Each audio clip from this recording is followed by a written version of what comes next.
Assalamualaikum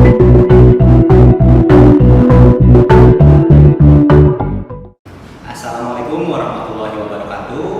Perkenalkan, nama saya Sony Dwi Nugraha, mahasiswa PPG dalam jabatan kategori 2 Universitas Negeri Yogyakarta. Pada hari ini, Selasa 13 Desember 2022, saya akan melaksanakan praktik pembelajaran di kelas 11 pada SMA Negeri 1 Ciruas, Kabupaten Serang, Provinsi Banten, dengan materi Sistem Peradilan di Indonesia menggunakan model pembelajaran Problem Based Learning. Ayo kita ikuti pembelajaran yang akan dilaksanakan. Assalamualaikum warahmatullahi wabarakatuh. Waalaikumsalam warahmatullahi wabarakatuh. Gimana anak-anak kabarnya semuanya? Alhamdulillah. Sehat semua? Sehat. Oke, sebelum kita mulai. Siap. Sebelum belajar, marilah kita berdoa terlebih dahulu. Berdoa menurut agama dan kepercayaannya masing-masing. Berdoa dimulai. Berdoa selesai. Ucapkan salam. Assalamualaikum warahmatullahi wabarakatuh. Oke, untuk hari ini masuk ke pelajaran PPKN. Terlebih dahulu saya akan mengecek kehadirannya, ya. Siapa yang hari ini tidak hadir?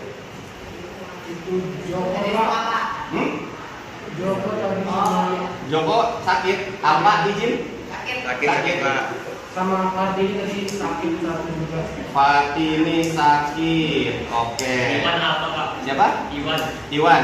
Oke, Iwan. Nah, sebelum kita mulai, ayo kita bakar semangat dulu. Siap? Siap. Semangat? Semangat. Oke. Bersama kita bisa. Terima kasih. Selanjutnya ini adalah kompetensi dasar, ya, kompetensi dasar yang akan kita pakai untuk pembelajaran hari ini.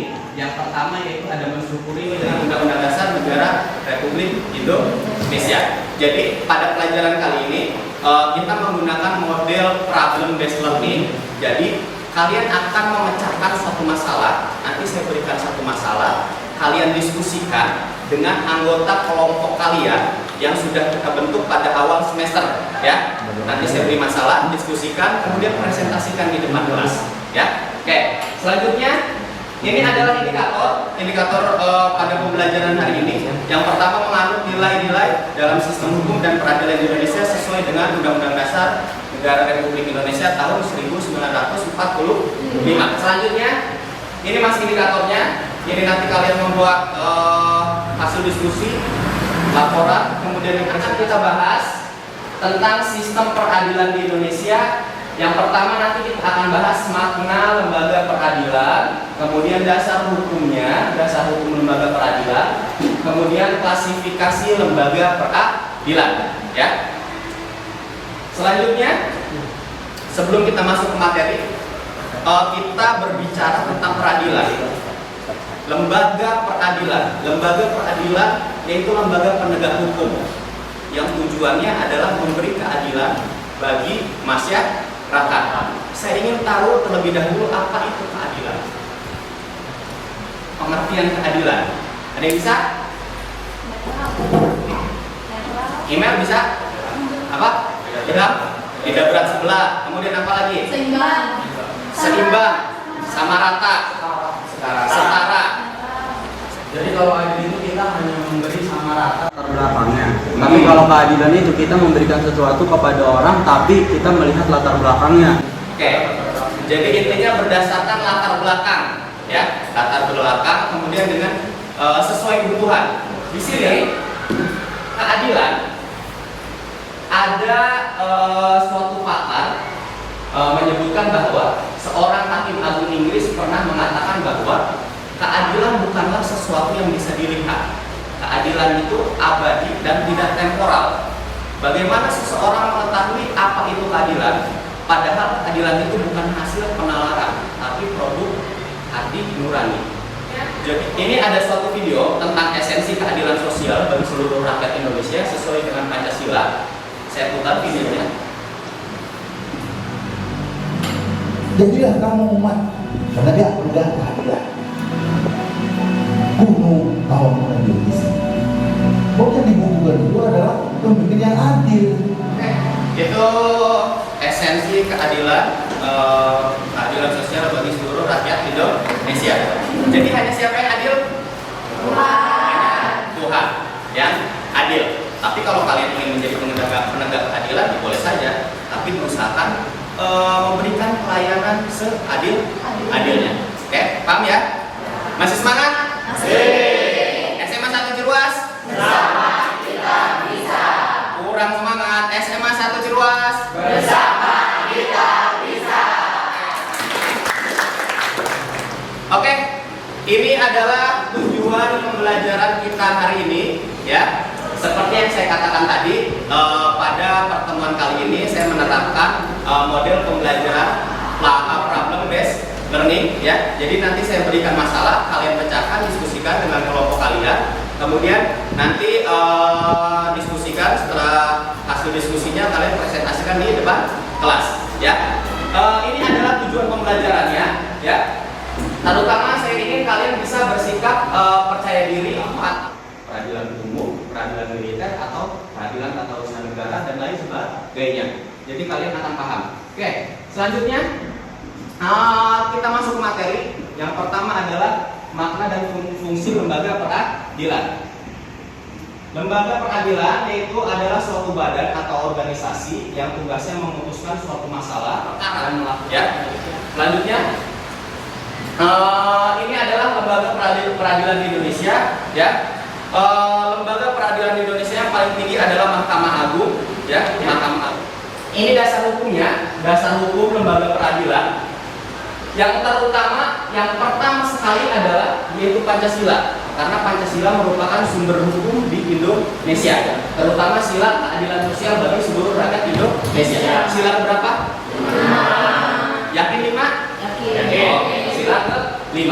Kemudian setelah ada Pancasila, Undang-Undang Dasar Negara Republik Indonesia tahun 1945, ya. Lebih lengkapnya lagi nanti kalian bisa baca di bahan ajar yang sudah saya berikan. Di sini ada dasar-dasar hukumnya banyak sekali, ya. Kemudian ini adalah klasifikasi lembaga peradilan, ya. Yang pertama ada peradilan sipil. Peradilan sipil itu ada peradilan umum dan peradilan khusus, ya. Peradilan umum terdiri dari pengadilan negeri, pengadilan tinggi, dan Mahkamah Agung. Bisa disebutkan contohnya, contoh kasus apa yang masuk ke ranah pengadilan? Kasus apa? Verdi Sambo itu masuk ke ranah pengadilan negeri, misalkan kasus pembunuhan, ya, pasal 340 KUHP, pembunuhan berencana. Misalkan di pengadilan negeri dia sudah dihukum selama 20 tahun, putusannya sudah 20 tahun.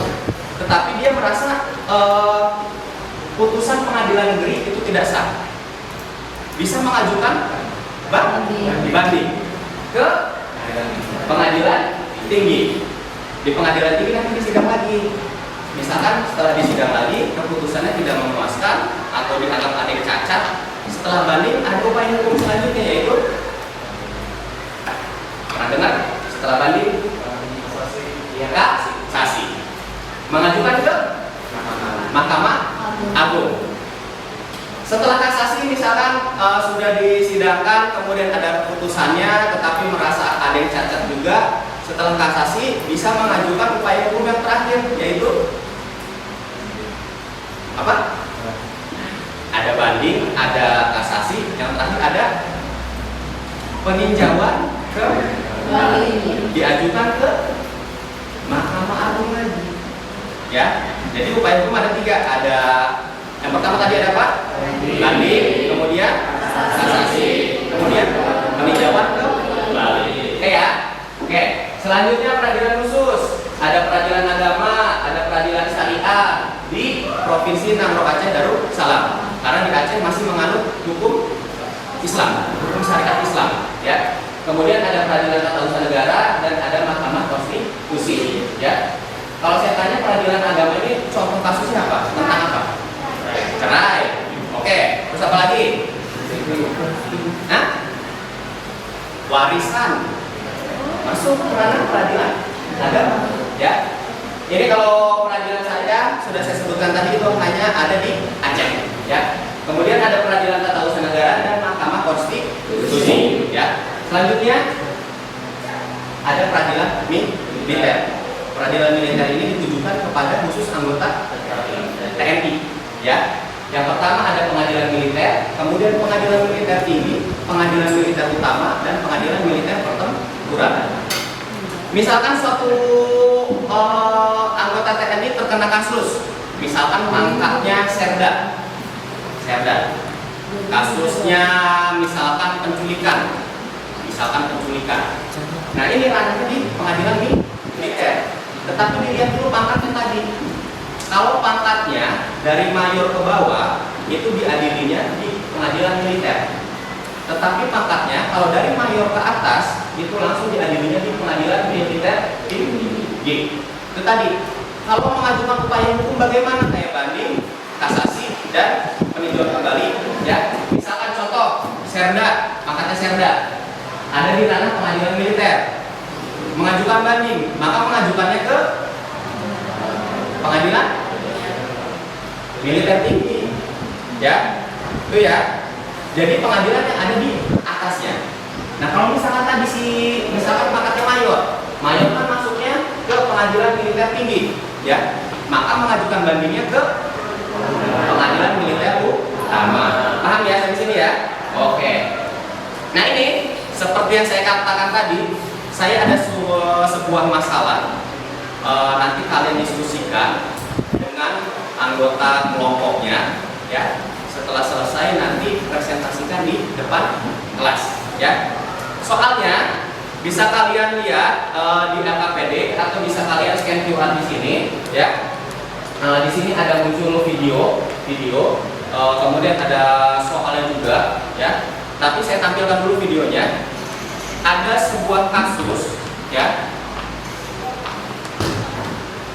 Ini sebenarnya kasus yang lama sekali, tapi saya Seorang nenek di Bandung, Jawa Tengah diajukan dari jauh hanya karena memiliki 3 buah biji kakao di sebuah perkebunan milik sebuah perusahaan swasta, dan oleh hakim pengadilan negeri Purwokerto, sang nenek divonis 1 bulan setengah dengan masa percobaan 3 bulan tanpa harus menjalani kurun tahanan. Seorang nenek warga Ciparang, Banyumas menjadi kesakitan di persidangan yang digelar di Pengadilan Negeri Purwokerto karena didakwa mencuri 3 buah kakao di perkebunan milik perusahaan Muhammad Sari Antar. Nenek Inang mengambil buah kakao rencananya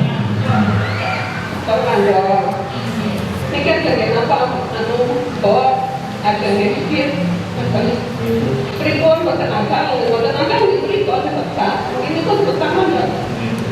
Dalam persidangan, sang nenek didampingi oleh penasihat hukum dan harus menjawab semua pertanyaan majelis hakim. Majelis hakim Pengadilan Negeri Purwokerto akhirnya menjatuhkan hukuman untuk sang nenek menjatuhkan pidana oleh karena itu kepada terdakwa pidana penjara selama 1 bulan 15 hari dengan ketentuan pidana tersebut tidak bisa terdakwa jalani kecuali apabila kemudian hari ada putusan hakim yang menjatuhkan pidana kepada terdakwa karena terdakwa melakukan tindak pidana sebelum habis masa percobaan selama 3 bulan. Mardianto melaporkan dari Purwokerto, Jawa Tengah. Oke, apa kasusnya? Pencurian kakao. Kalian tahu kakao? Coklat. Jadi si nenek mencuri berapa buah? 3 buah. Dimiliki di perusahaan perkebunan tertentu, ya. Kemudian dicuri. Setelah dicuri, ternyata si perusahaan tidak terima, melaporkan si nenek, ya. Kemudian setelah melakukan proses persidangan, si nenek dihukum berapa lama? 1 bulan 15 hari. Tetapi kalian nanti saya berikan soal, kalian pecahkan soalnya, kalian diskusikan, nanti presentasikan di depan kelas, ya. Kalau kalian mau melihat lagi videonya, nanti saya bagikan LKPD, nanti ada scan QR, bisa di scan barcode-nya, kemudian diakses YouTube-nya, videonya, kemudian ada artikelnya juga, silakan. Nanti kalau sudah selesai dipresentasikan di depan kelas. Perwakilan kelasnya saja, perwakilan kelompoknya saja, 2 atau 3 orang yang maju. Oke? Bisa? Semangat? SMA Negeri 1 Ciluas? Bersama kita bisa.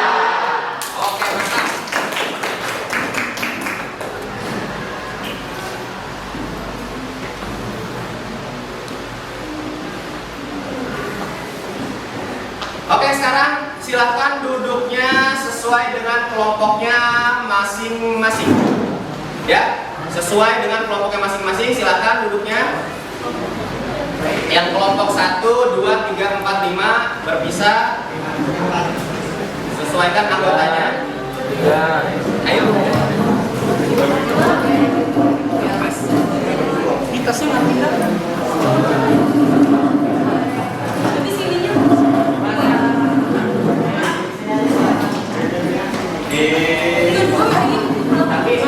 tapi duduknya jangan di sebelah sini, di halaman terakhir. Di halaman terakhir nanti ditulis kelompok berapa, kemudian anggota kelompoknya siapa saja ditulis, ya.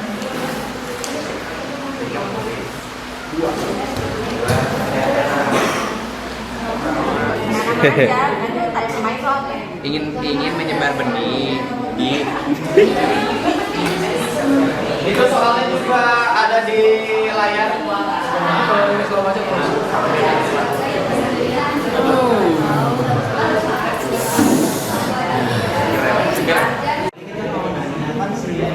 Di kondisi itu 3 bulan masa percobaan dijalankan namanya 1 bulan 15 hari. Apakah ini juga dalam keadilan yang mau dilakukan atau bisa dibebaskan sih Pak? Yang dari dalam gini, 1 bulan 15 hari itu bukan keadilan, tapi dalam masa percobaan. Jadi si nenek itu tidak di penjara.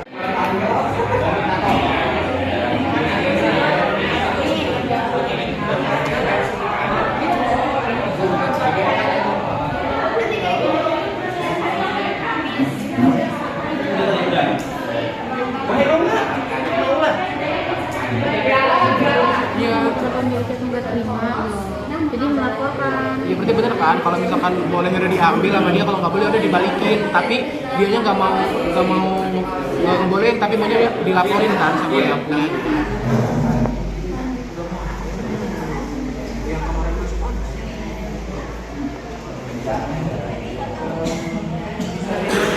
Oke, sudah semua? Silakan yang sudah siap, kelompok mana? Silakan dipresentasikan di depan kelas. Nanti kelompok lain yang belum presentasi, silakan siapkan pertanyaan, tanggapan atau kritik atau saran, nanti ajukan ke kelompok yang presentasi. Ya, yuk kelompok mana yang sudah siap? Angkat tangan. 2. Oke, so kelompok 1 dulu. Ya. Assalamualaikum warahmatullahi wabarakatuh. Oke, perkenalkan, sebelumnya nama saya Tarkan. Nama saya Zara Ismaya. Saya Ulan.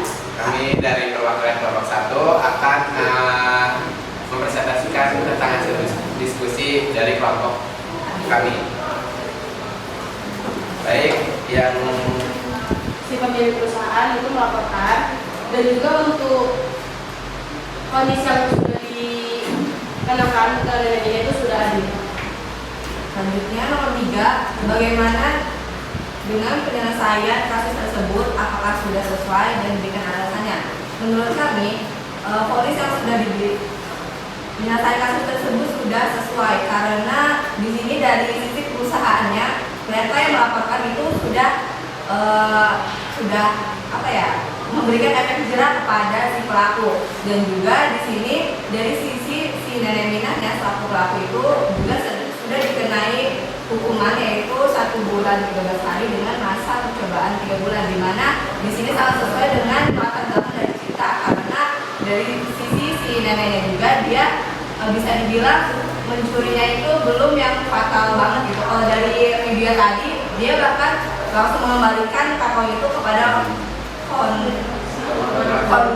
kontraktornya, juga minta maaf gitu. Jadi sudah sangat adil dan sesuai.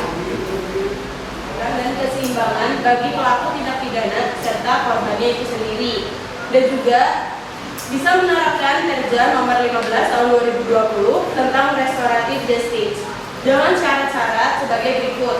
Tindak pidana baru pertama kali dilakukan. Yang kedua, kerugian di bawah 2,5 juta. Adanya kesepakatan untuk korban dan pelaku. tersangka mengembalikan barang yang diperoleh dari tindak pidana tersebut, tersangka mengganti kerugian korban, tersangka mengganti kerugian biaya memperbaiki. Ya, penjelasan dari diskusi kelas 1.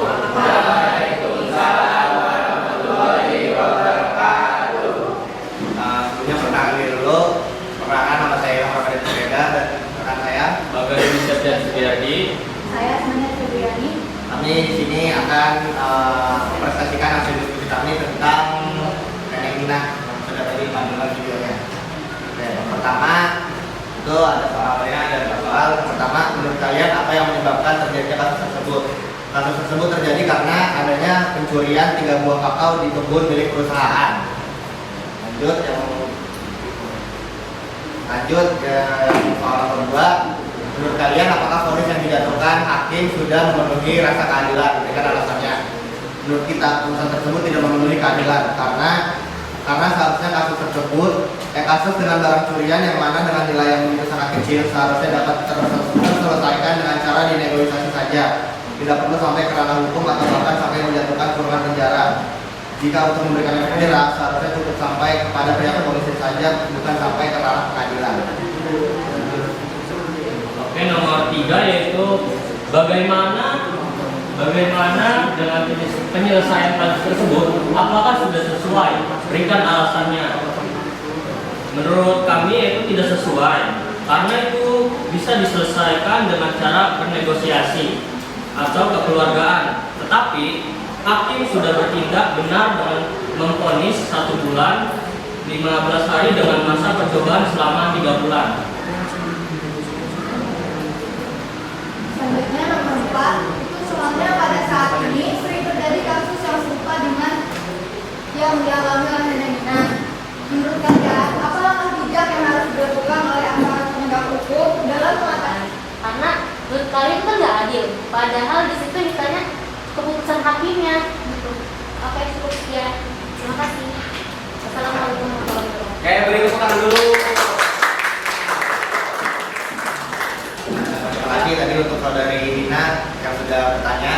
Kita di sini akan mencoba untuk menjawab pertanyaan dari saudari Dina ya. Tadi pertanyaannya bagaimana cara negosiasinya? Cara negosiasinya itu dengan mempertemukan secara face to face antar tersangka dan korban untuk memecahkan masalah atau mencari jalan tengahnya dalam kasus tersebut. Gimana caranya dan menemui kesepakatan bersama, entah itu mau ganti rugi atau apa, dan tidak melalui ranah hukum, tidak melalui pengadilan negeri.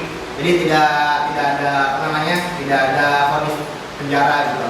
Jadi cara negosiasi secara keluargaan, cara negosiasi seperti itu ditemukan secara face to face. Mungkin beberapa poin yang ingin saya jelaskan dulu karena saya lihat dari tadi pertanyaan kedua ini cukup kontroversi ya, banyak yang setuju ataupun tidak setuju. Di sini kan pertanyaannya adalah apakah vonis yang dijatuhkan hakim sudah memenuhi rasa keadilan?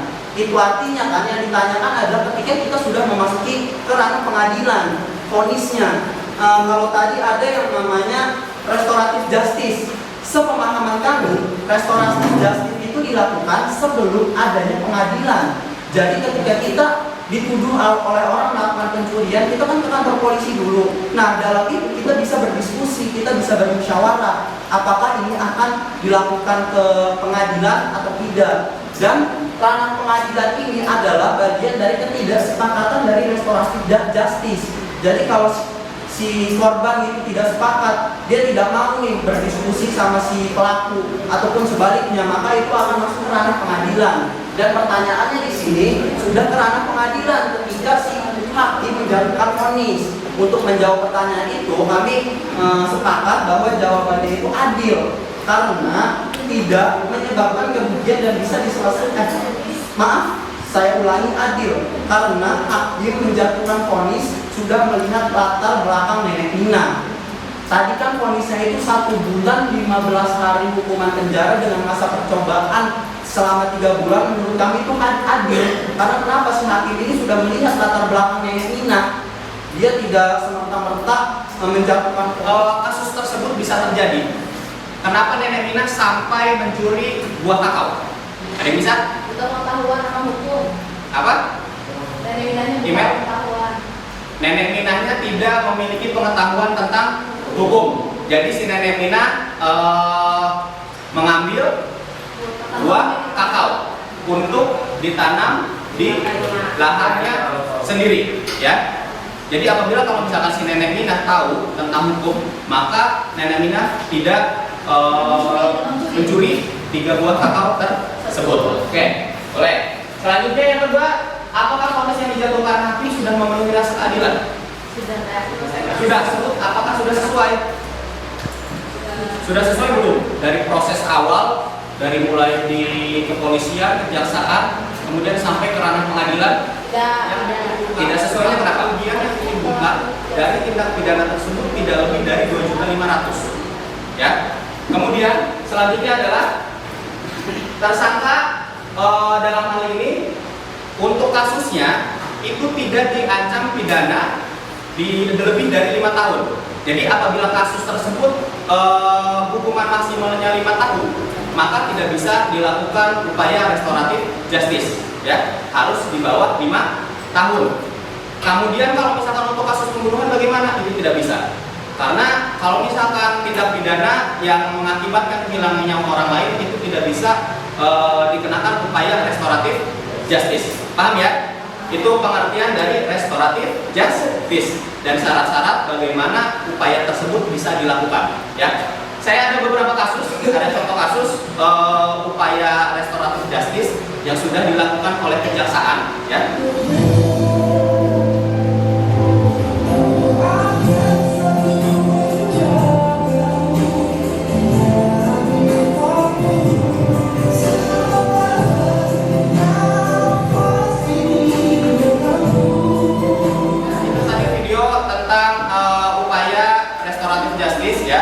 Setelah kalian mengetahui dan setelah kalian tadi diskusi, setelah saya amati, jawaban kalian sudah relevan, ya, sudah aktif berdiskusi, ya. Saya beri apresiasi untuk kelompok yang paling aktif, yaitu kelompok 5. Boleh.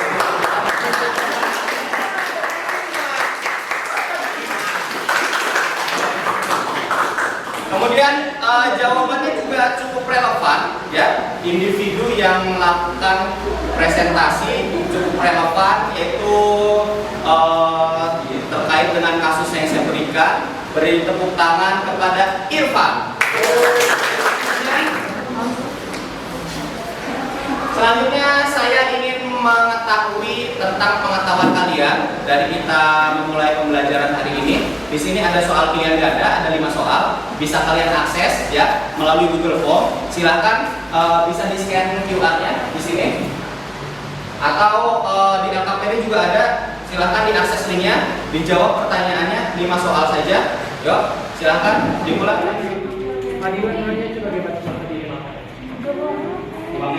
IPA 1 semua. 11.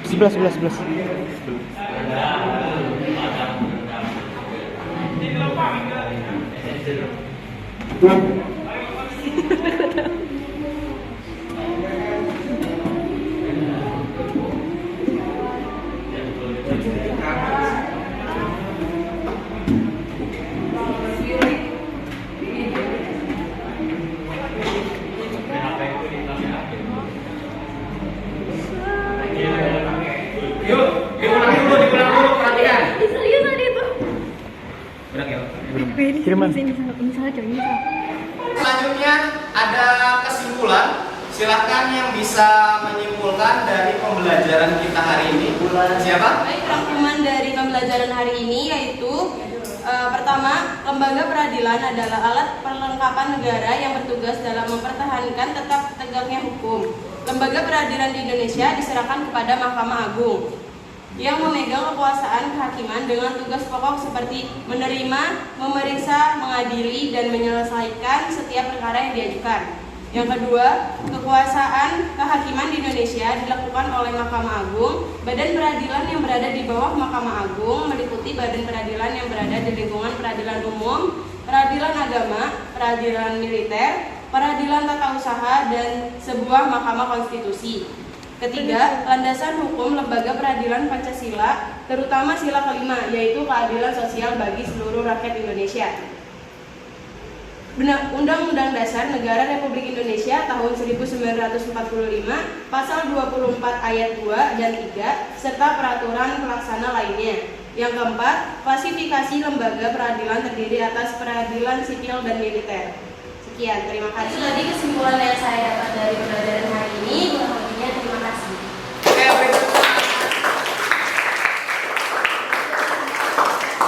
Oke, itu kesimpulan pembelajaran kita hari ini. Sudah paham semua? Sudah. Ada yang belum paham? Silahkan bisa bertanya. Ada yang tanyakan? Tidak ada? Oke. Kalau tidak ada, setelah kesimpulan, ini adalah refleksi pembelajaran. Ya, saya ingin bertanya, apa yang telah kita pelajari hari ini? Tentang apa?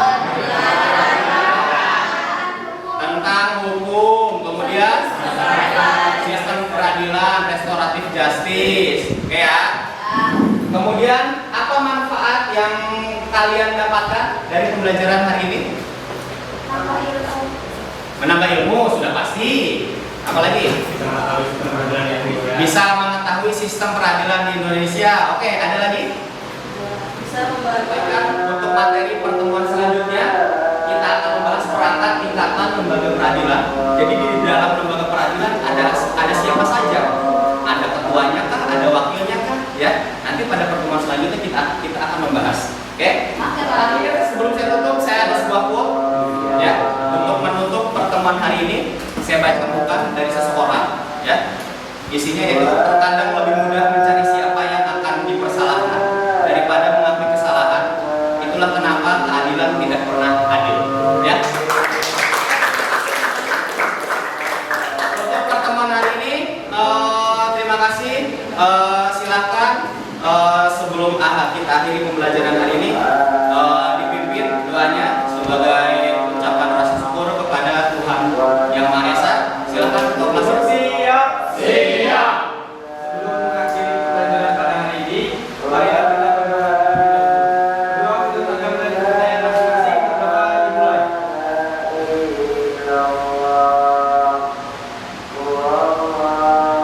Berdoa selesai. Ucapkan salam.